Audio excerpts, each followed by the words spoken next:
Solution 360 services থেকে সবাইকে স্বাগতম।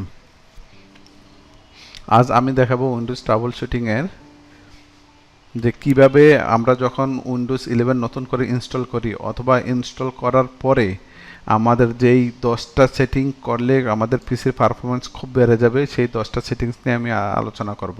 অর্থাৎ আবার যাদের পিসি একটু দেখা যাবে যে একটু স্লো চলতেছে তাদের জন্য এটা খুবই গুরুত্বপূর্ণ, অথবা যারা গেমের পিসি আপনার অপটিমাইজেশন করবেন সেক্ষেত্রে এটা তাদের জন্য খুবই গুরুত্বপূর্ণ। অর্থাৎ সবার জন্য যারা আমরা উইন্ডোজ ইউজ করব তাদের সবার জন্য এই সেটিংগুলা, এই 10টা সেটিং খুবই গুরুত্বপূর্ণ। তো এখানে আমি দেখাচ্ছি দুইটা ভাবে। যেমন এখানে ক্লিক করলে আপনি বাংলা টিউটোরিয়াল দেখতে পারবেন, আবার এখানে আমি আরেকটা চ্যানেল করছি সেখানে হিটারেই ইংলিশ ভার্সনটা দিয়েছি। তো সেটা আপনি আমাদের সলিউশন 360 সার্ভিসেস থেকে এখান থেকে টিউটোরিয়ালে গেলে এখান থেকে উইন্ডোজ যার এখান থেকে আমি অনেক টিউটোরিয়াল, গ্রাফিক ডিজাইনের বিভিন্ন রকম টিউটোরিয়াল আছে, যার যেটা দরকার সে এটা এখান থেকে দেখতে পাবেন। উইন্ডোজটি ট্রাবল শুটিং দিলে তখন এটা চলে আসবে। তো সেই 10টা সেটিংগুলো হলো আমাদের যে স্টার্ট আপের সময় অনেক প্রোগ্রাম থাকে যেগুলো আসলে আমাদের অনেক সময় রান হয়, যেগুলো আমাদের দরকার থাকে না, এগুলো আমরা বন্ধ করে দেব। তারপরে ভিজুয়াল এফেক্ট অনেক সময় দেখা যায় ডেস্কটপে ইমেজ চেঞ্জ হচ্ছে অথবা অ্যানিমেশন থাকতেছে, সেগুলো আমার অনেক রিসোর্স ইউজ করে সেগুলো বন্ধ করে দেব। পাওয়ার প্ল্যান আমাদের দেখা যায় যে পাওয়ার যে থাকে এটা ফুল ইউজ হয় না, সেক্ষেত্রে আমরা এটা ফুল ইউজ করব। আবার অনেক সময় ডিজেবল ব্যাকগ্রাউন্ড অ্যাপস, অনেক সময় ব্যাকগ্রাউন্ডে অনেক অ্যাপস চলে যেগুলো আমরা ডিজেবল করে দেব। আবার এনেবল স্টোরেজ চেঞ্জ, আবার অনেক সময় দেখা যায় যে আমাদের জাঙ্ক ফাইল বা অথবা টেম্পোরারি ফাইল জমা হয় যেগুলো অটোমেটিক যাতে ডিলিট হয়ে যায়, সেক্ষেত্রে উইন্ডোজ 11 খুবই গুরুত্বপূর্ণ। তারপরে মেমোরি কীভাবে অপটিমাইজেশন করব, অর্থাৎ আমাদের যখন হেভি কাজ করব, যখন র্যামে প্রবলেম হবে, র্যাম কুলাচ্ছে না, সেক্ষেত্রে আমাদের ভার্চুয়াল মেমোরির সাপোর্ট নিতে পারবে। তারপরে যে আমাদের আনওয়ান্টেড অর্থাৎ যেগুলো অ্যাপসগুলো আমাদের দরকার নাই, অনেকগুলো ইনস্টল থাকে, সেগুলো আমরা ডিলিট করে দিব, এখান থেকে রিমুভ করে দিব। তারপরে বিভিন্ন রকমের আমরা যে আমাদের পিসিতে একটু লাইট ভার্সন চলে আসে, সেক্ষেত্রে আমাদের কিছু ফিডব্যাকগুলো আছে এগুলো আমরা অফ করে দেব। তারপরে নোটিফিকেশান থাকলে এগুলো অফ করে দেবো। নোটিফিকেশান অনেক সময় আমাদের এখানে কাজের ক্ষেত্রে অনেকটা হ্যাম্পার ঘটায়, সেক্ষেত্রে এগুলো অফ করে দেবো। তারপরে যদি আমাদের ড্রাইভার আপডেট না থাকে তাও আমাদের পিসি অনেক সময় প্রবলেম করে, সেক্ষেত্রে ড্রাইভারগুলো আপডেট করে নেব। তো একটা একটা আমরা দেখি।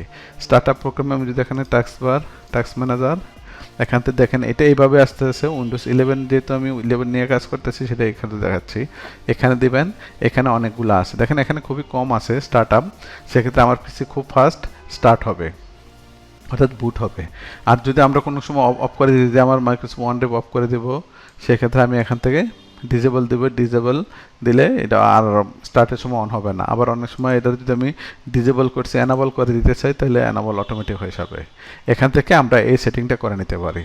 তারপরে টার্ন অফ ভিজুয়াল ইফেক্ট, যে ওইটা সেটিংটা তাহলে সেটা করতে গেলে আমার এখানে সিস্টেম, উইন্ডোজ সিস্টেমস, তারপর আমার এখান থেকে সিস্টেম থেকে যেতে হবে যে সেটিংয়ের পরে সিস্টেম থেকে অ্যাবাউটে যেতে হবে, এখান থেকে অ্যাডভান্স সেটিংস থেকে এখানে পারফরমেন্স সেটিংস, এখানে অনেক সময় এইটা অন করা থাকে, Windows choose the best my computer, এটা অনেক সময় থাকে। সেক্ষেত্রে আপনারা অবশ্যই এটা চেঞ্জ করে এই যে অ্যাডজাস্ট ফর বেস্ট পারফরমেন্স দিয়ে দেবেন। এটা দিলে আপনার খুবই আপনার একদম তাড়াতাড়ি লোড সব কিছু আপনাদের পারফরমেন্স খুবই ভালো হবে। আবার তারপরেও যদি আপনি যে না আমার এখান থেকে যে কোনো একটা জিনিস আমার চলতে হবে, সেক্ষেত্রে আমি একটা টিক চিহ্ন দিলে সেখানে কাস্টম চলে আসবে। তো আমি এখানে এটা না দিয়ে অ্যাডজাস্ট ফর বেস্ট পারফরমেন্স দিলাম, ওকে করে দিলাম, এখান থেকে ওকে হয়ে গেল। তারপরে set power plan to high performance, এটা করতে গেলে আমার এখানে উইন্ডোজ আর দিয়ে এখানে লিখতে হবে পাওয়ার cfg.cpl, তারপরে ওকে করলে এটা চলে যাবে। এটা দেখেন সবসময় ব্যালেন্সে থাকে, এভাবে রিকমেন্ডেড ব্যালেন্সে থাকে। কিন্তু আমি যদি আমার সব পিসির মোর এনার্জি ইউজ করতে চাই বা ফুল পাওয়ার ইউজ করতে, সেক্ষেত্রে আমার হাই পারফরমেন্স দিতে হবে। এটা অনেক সময় আবার আরেকটা থেকে আলটিমেট পারফরমেন্স থাকে, এটা কোনো কোনো ক্ষেত্রে যদি ওইটা থাকে ওইটা সেট করবেন, আর নাহলে হাই পারফরমেন্স। তারপরে ডিজেবল ব্যাকগ্রাউন্ড অ্যাপস, তো আমাদের ব্যাকগ্রাউন্ডে অনেকগুলো অ্যাপস চলে, সেগুলো কীভাবে ডিজেবল করবো সেটা দেখাচ্ছি। Settings, apps, install apps. এখানে দেখেন অনেক আনওয়ান্টেড অ্যাপস থাকতে পারে, যেগুলো আমরা যাতে এখান থেকে আমরা যদি দেই অ্যাডভান্স অপশনে যে কোনো একটা, যেন আমি মাইক্রোসফট বিংয়ের বা মাইক্রোসফট টিমের অ্যাডভান্স অপশনে গেলাম, এইখান থেকে আমরা ব্যাকগ্রাউন্ডে এটা পারমিশন দিব না, যেটা আমরা ব্যাকগ্রাউন্ড যাতে না চলে সেক্ষেত্রে এখান থেকে আমরা নেভার করে দেব। তারপর আমি এখান থেকে চলে আসবো, এটা সেটিং হয়ে গেল। আমাদের যেটা যেটা দরকার নাই সেটাতে আমি এটা করব, যে অ্যাপসগুলো দরকার নাই। তার বলে স্টোরেজ চেঞ্জ, যেটা বলছিলাম যে আমাদের অনেক সময় জাঙ্ক ফাইল জমা হয় বা টেম্পোরারি ফাইল জমা হয়, সেগুলো যাতে অটোমেটিক ডিলিট হয়ে যায়, এর জন্য এটা এনাবল করে দিতে হবে। এখান থেকে দেবে সিস্টেমস, সেটিংস সিস্টেমস, তারপর দেখেন আমি কোনটাতে বলছিলাম, স্টোরেজ। স্টোরেজ এখানে অনেক সময় দেখবেন যে অফ হয়ে থাকে, এরকম অফ থাকে। তো অফ থাকলে আমার যা টেম্পোরারি ফাইল বা জাঙ্ক ফাইল থাকে এগুলো সব আমার পিসিতে জমা হয়। সেক্ষেত্রে আমার পিসির রিসোর্স ইউজ হচ্ছে, আমার স্পেসের উপর প্রবলেম হচ্ছে, সেক্ষেত্রে আমি এটা এনাবল করে দেব। এনাবল করে দিলে তখন এই ফাইলগুলো আর আমার থাকবে না। পিসি যখন আমি বন্ধ করবো বা রেজিস্টার দেবো সেক্ষেত্রে অটোমেটিক্যালি এগুলো ডিলিট হয়ে যাবে। তো এখান থেকে অনেক সময় আমরা হলো এখান থেকে ডিস্ক ল্যাব এখান থেকে চালাতে পারি, বা ফিক্স লো ডিস্ক স্পেসে আমরা করতে ফিক্সিং করতে পারি। এখান থেকে আমরা আরও অনেক কিছু এখানে অ্যাডভান্স স্টোরেজ সেটিং এখান থেকে আমরা করে নিতে পারি, কোন কোনগুলো দরকার কোন কোন দরকার নাই এগুলো এখান থেকে আমরা করে নিতে পারি। তো বিশেষ ক্ষেত্রে এইটা এনাবল করে রাখবেন, তার প্রবলেম হবে না। তারপরে ভার্চুয়াল মেমোরি অপটিমাইজেশন, সেটা আমরা যদি যাই সিস্টেমস, সিস্টেমস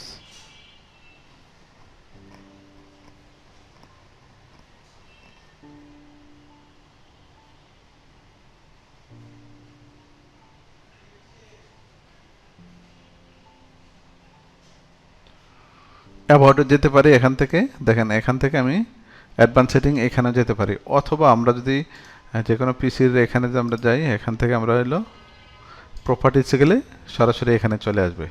তো সেখান থেকে আমি ওপেন দিলে আমার এটা চলে আসবে। সেক্ষেত্রে আমি অ্যাডভান্স যাব, অ্যাডভান্সের ক্ষেত্রে পারফরমেন্স সেটিংস, তারপর আমি কি অ্যাডভান্সে যাব, এইখান থেকে আমি দেখেন চেঞ্জেসে যাব ভার্চুয়াল মেমোরি।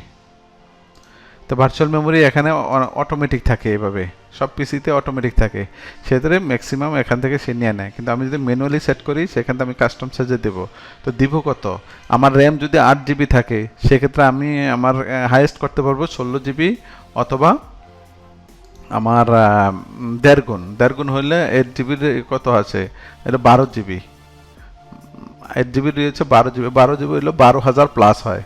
তো আমি 12,000 প্লাস এমবি, যেহেতু 8 জিবি, আমরা জানি 1024 এমবি সমান 1 জিবি, তাহলে আমি 12,000 দিলাম। তো হাইয়েস্ট যেমন 16 জিবি আমি 16,000 দিতে পারি, অথবা 20,000 দিতে পারি। এখানে রিকমেন্ডেড আছে মানে 1917। ক্যালকুলেটরে ক্যালকুলেশন করে দেখাচ্ছি, ক্যালকুলেটর তখন যাবে।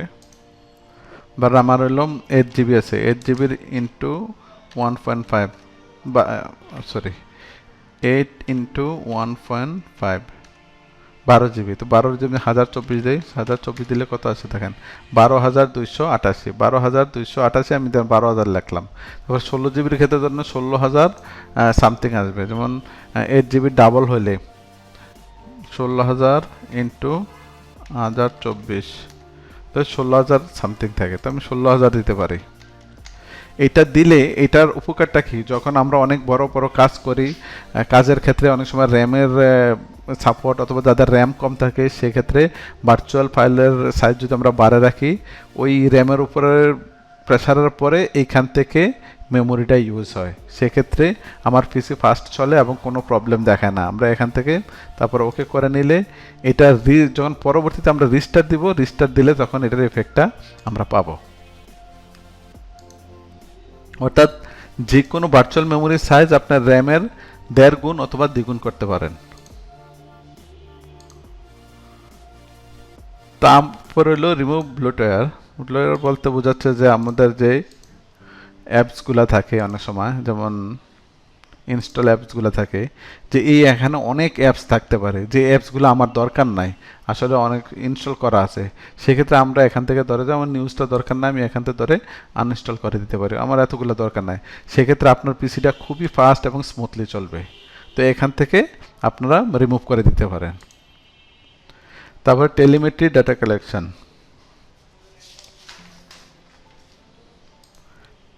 এখান থেকে যাবো আমরা সবগুলো সেটিংসের মাধ্যমে, সেটিংস, প্রাইভেসি সেটিংস, তারপরে এখান থেকে দেখেন ডায়াগনস্টিক অ্যান্ড ফিডব্যাক।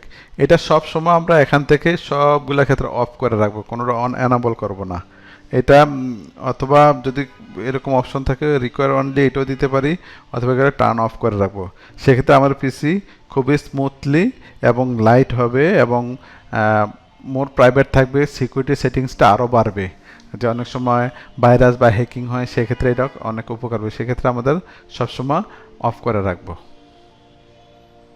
তারপরে হলো নোটিফিকেশন অ্যাপস। নোটিফিকেশন অনেক সময় কি আমাদের কাজের ক্ষেত্রে হ্যাম্পার হয়, এখানে বারবার পপ আপ হচ্ছে এবং এই পপ আপের ক্ষেত্রে আননেসেসারি রিসোর্স ইউজ হয়। সেক্ষেত্রে আমরা এটা বেশি যদি অপটিমাইজেশন করতেছে বা স্পিড বাড়াইতে চাই, সেক্ষেত্রে আমরা এগুলো অফ করে রাখবো। যেমন এখান থেকে যাব সেটিংস, সিস্টেমস অ্যান্ড নোটিফিকেশান, এখানে দেখেন অনেক সময় অন থাকে, এগুলো অন থাকলে অফ করে দেবেন এখান থেকে।